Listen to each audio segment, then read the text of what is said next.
study showed that with these high aspirations, there were kind of, key goals that our respondents really shared.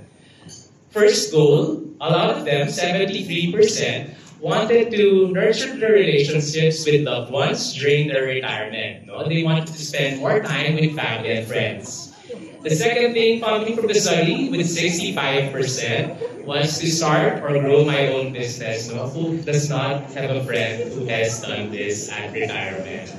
The third one is to be free from debt. Number 4 would be the continuance of a steady source of income so that they don't need to depend on the future generations. I think that's an inherent characteristic we see from the sandwich generation, having experienced it themselves of the need to support parents, etc. They do want to make sure that it is something they don't need to pass down to their kids as a practice. And finally, this one is a little bit more fun.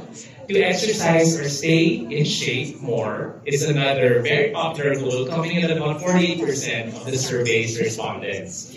Our respondents recognize the importance of staying active and healthy as they age and ideally prolong their lives. Now, let's dive deeper into the retirement aspirations of Filipinos. Sir Jose, what did our study reveal about the younger generation's retirement goals? Thank you so much. Our study showed that younger generations, particularly Gen Z, you'll see here in the chart, they do want to retire early. You heard it directly from the horse's mouth earlier from the survey. While the general population prefers to retire, about 40% by age 46 to 50, Gen Z actually wants to retire at that age, about 22% of that generation. And if the general population, 33% of them aspire to retire by age 56 to 60. More importantly, if you sum up how they want to retire, age 50, 40, 30, everyone coming up to 60, in general population, about 68% of them gusto by age 60, they're done. I will retire, I will have fun. But if you speak to someone from Gen Z, 80% of them would have wanted to be retired by age 60, and of course, a lot of them far earlier. The millennials also slightly behind in the 70%, 75% range of wanting to retire by age 60. So that's really a change in the demographic compared to the general population. That's interesting. What drives this desire for early retirement among younger generations?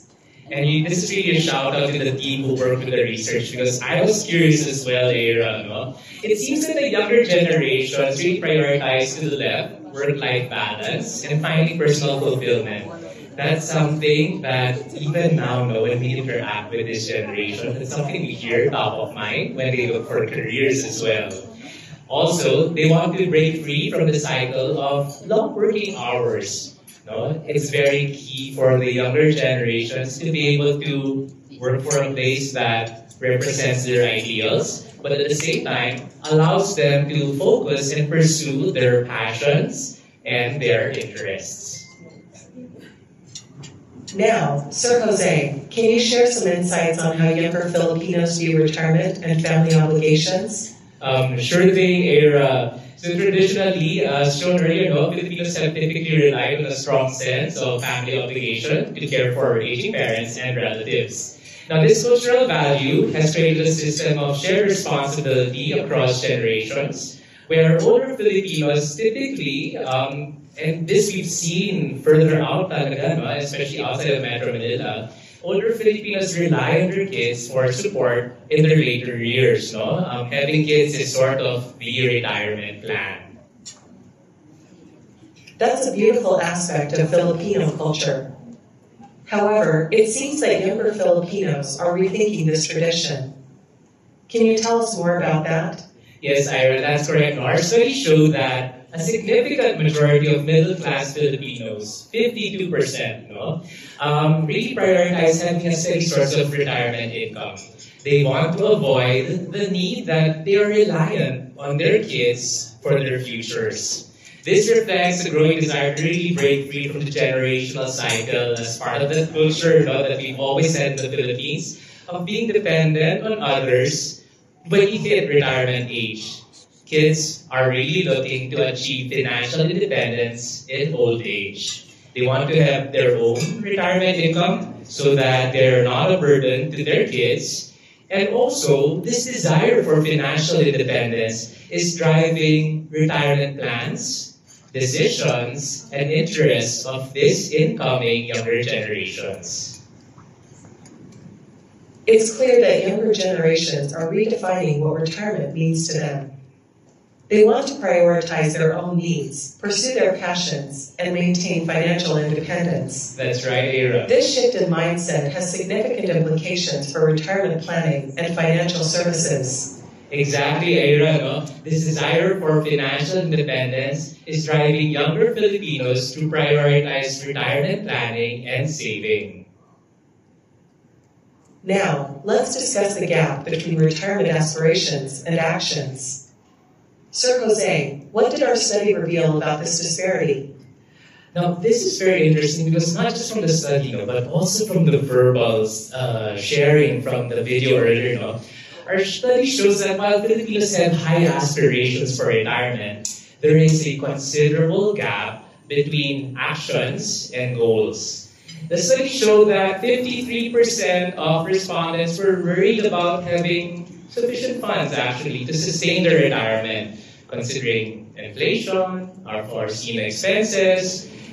They figured that they will all need about 25 to 50K to retire comfortably so that they can sustain their post-retirement lifestyle. And even at that amount, there's a lot of fear from this 53% of being unable to reach that. Only 50% of our respondents are actively taking steps right now to prepare for retirement. This actually looks pretty high na, Kasi when we had that video earlier, I think there were just a couple out of everyone who were actively thinking about preparations for retirement. That's a significant gap.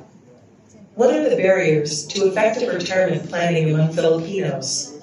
And this one, I think, is the key thing, What's happening between us and the rest, According to our respondents, there are several barriers that really hit it for them.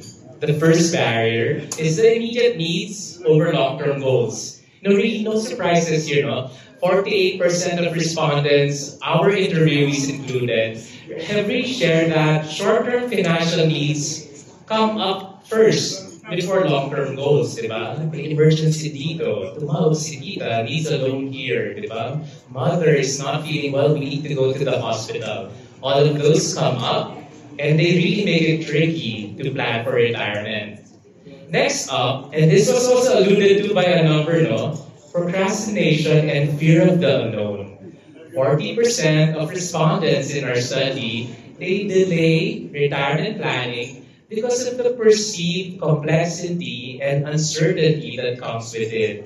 They just absolutely don't know where to start, and they think that it's really just going to come, down the road, that will naturally happen and resolve itself, which we know will not be the case if planning doesn't happen now. The third reason that we are seeing is the lack of trust in financial institutions. And this is more a general concern, not because they fear these institutions, but more because of security on investment risks. How things will really stay up, can that guarantee really be made or not? The next barrier is over-reliance on the current financial situation. As mentioned earlier, 70% of respondents assume that their current income level will suffice for a comfortable retirement. We do know that that's not necessarily the case, given the added expenses, inflation, and health-related over time. Now, there are also cultural factors. 13% of respondents are influenced by strong familial ties and the expectation of intergenerational support, what we discussed earlier. And lastly, there are financial literacy challenges. 12% of respondents lack understanding of financial concepts, what options they have, what are the strategies they can employ to prepare themselves for the future.